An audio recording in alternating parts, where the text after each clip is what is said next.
मी आता श्रीलंकेच्या त्या मुख्य गलविहारात आहे की जिथे सम्यक बुद्धांचे शारीरिक धातूपैकी दंतधातू जे होतं ते दंतधातू इथे आलेलं होतं आणि ते दंतधातू मिळतात।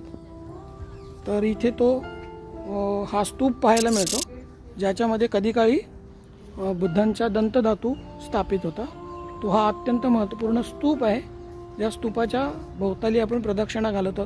प्रदक्षिणा घालण्याची पद्धत बौद्ध धर्मामध्ये पूर्वपार चालत आलेली आहे आणि तो आपल्याला बघायला मिळतो। हा तो स्तूप आहे, तो हा तो स्तूप आहे आणि हा अत्यंत महत्त्वपूर्ण स्तूप आहे।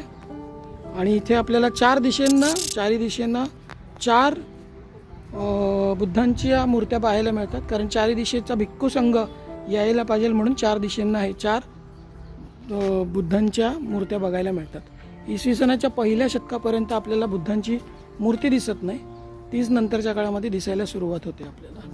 तर हे ते अत्यंत महत्त्वपूर्ण ठिकाण आहे श्रीलंकेमधलं।